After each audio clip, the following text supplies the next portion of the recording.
episode 208, which is a Girl Take the Lead soundbite, which is a shorter episode that may be a bit more about a topic we've covered or a quick inspiration, like our episode today. And I'm your host, Yo Canny. We have been so blessed to have had some amazing authors as guests. As a way to celebrate this, we wanted to highlight them in this episode as a gift guide that touches both heart and our mind.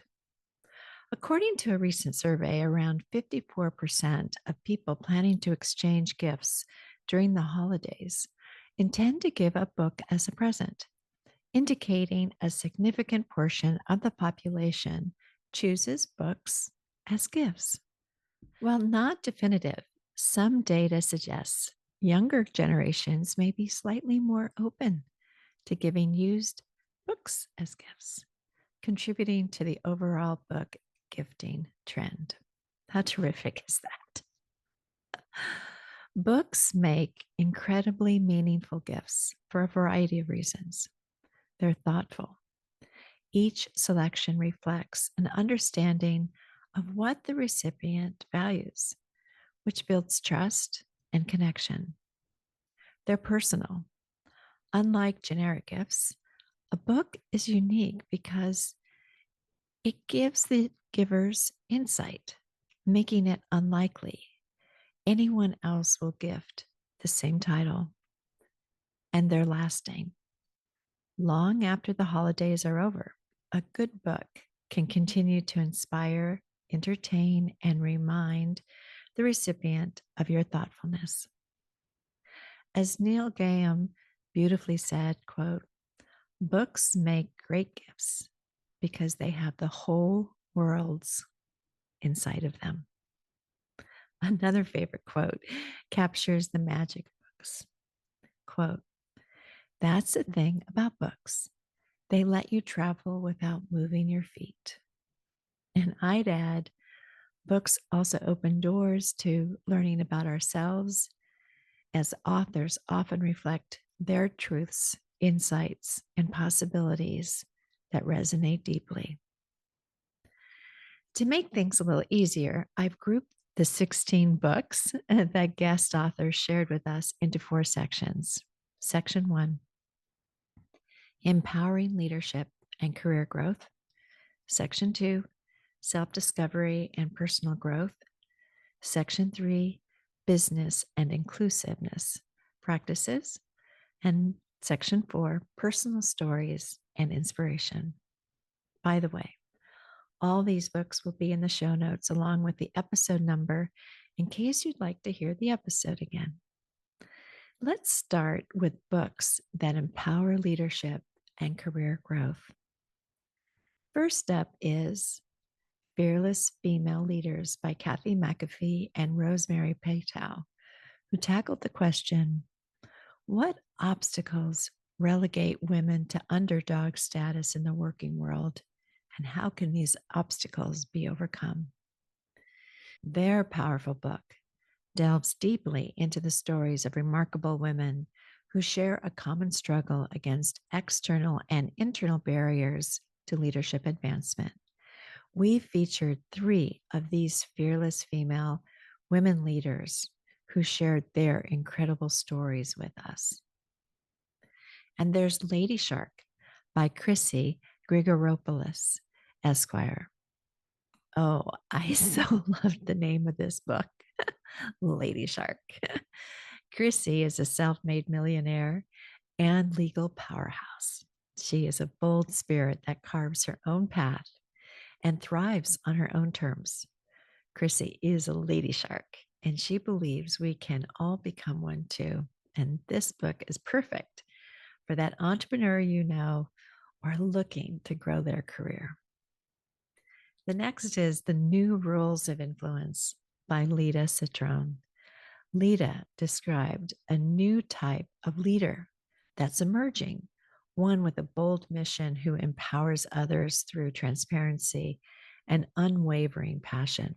Modern day executive presence mandates levels of authenticity and honesty never before seen in the C-suite. And there's Pioneer Your Own Career Change by Lata Hamilton. Lata provides us an essential guide to navigating a transformative journey and confidently carving our own transition in a way that is authentic to us. She provides a proven strategy, real life success stories, and practical step by step exercises and tools to identify our ideal career path. Wish I'd had this book when I was developing my career. She gives us the roadmap to build unshakable confidence so we can overcome our fears and self doubt and make that career change we dream and deserve. And there was Escaping the Career Trap by Tammy Alvarez. The subtitle is Transform Your Apathy into Ambition and Never Hate Mondays Again. Whoa, right? Tammy tells us it's time to say hell no to the status quo. Gotta love that. And if you know someone that feels like a zombie and someone's invaded their career, this book is perfect for them. Our next section is self-discovery and personal growth. Let's start with Listening for Candor by Peter Yaholkovsky. Peter shared how rapid technological and social changes have led to division and mistrust. He emphasizes the importance of truly listening to what matters, which allows us to care for each other without getting caught up in arguments or shallow agreements. By focusing on what truly matters, we can build a better future together. This book is very important. And so is the next one. Name, Claim, and Reframe Workbook by Andrea DeWitt, which took a deeper dive into self-discovery, and her new workbook offered a revolutionary pathway designed to better help and guide us to handle our stress, distress, and life's turbulent plot twists. Her book was selected as the best motivational read of 2023 on the Today Show. All right, Andrea, you go, girl. Oh, and there was Heal the Four Woundings by Amber Ontiveros. Amber, as a Latina woman who served in both Bush and Obama administrations, offered us a unique insight into complex issues of discord and discrimination that defined our era. Amber's story isn't just about problems, it's about powerful solutions, the potential of human connection, and a peek inside her near-death experience. She makes the point that to make our world better, we must start by understanding ourselves and the wounds we all share. These wounds affect how we perpetuate harm and respond to each other, but they also hold the key to healing. There's also Burned by Julie B., which addressed overcoming burnout in life and work. Julie reminded us that burnout is an epidemic in the business owner community, and the guidance to overcome it by taking a vacation, getting more exercise, and incorporating meditation into our days isn't the advice we need. We need to send this book to anybody as a lifeline. You know who is burning out. And last in this group was Happiness is a Habit by Michele Phillips. Boy, what a great title, right? Michele offered small daily habits for long-lasting happiness. Fun stuff. You may remember from the episode like listening to audiobooks in the shower, and I'd make it listening to podcasts while you're in the shower, spending time with nature, establishing bad day emergency plans. Oh, that was a good one. Our next section are books about business and inclusive practices. This included All Up in Your Business by Julianna Newland, who offered us a cheeky look at the interplay of men and women employees in the workplace while they deal with problems. And for those inclined, after a hard day at the office, she offers original cocktail recipes in her book. And there was Tread Loudly by Kristine Cherek, who encouraged all of us to call out the BS and fight for equality in the workplace. And also Inclusive 360 by Bernadette Smith. And she provided us strategies for creating inclusive work environments because we all know millennials and Gen Zers, the largest generations in the workplace, want to work for and do business with organizations that promote equity and inclusion. She helps us address the question, how does any organization or individual move from good intentions to meaningful action? Oh, so good. Our last section, section 4, are books that are personal stories and inspiration. And they featured 2 not-for-profit organizations. The first was the organization Thread, and that was started by Lane Gardner, and her book was called Lifeline. And it was a deeply personal account of navigating life's changes. This book felt like I was talking to a girlfriend, really. It was just so easy. And then there was I'd Rather Be Dead Than Deaf by Andrea Wilson Woods from the Blue Faery Foundation. And if you remember, it was an amazing memoir of resilience and advocacy and her sister's battle with cancer. There's also, well, Shoot, that's not exactly the title, but I need to keep this podcast episode clean, by Hannah McDonald Danaker, which is not the basis of any nonprofit, but included her personal story to inspire us. And if you remember, she was a Gen Zer and she was just had a great insight into what we needed to be in the future, what kind of career path we needed to take.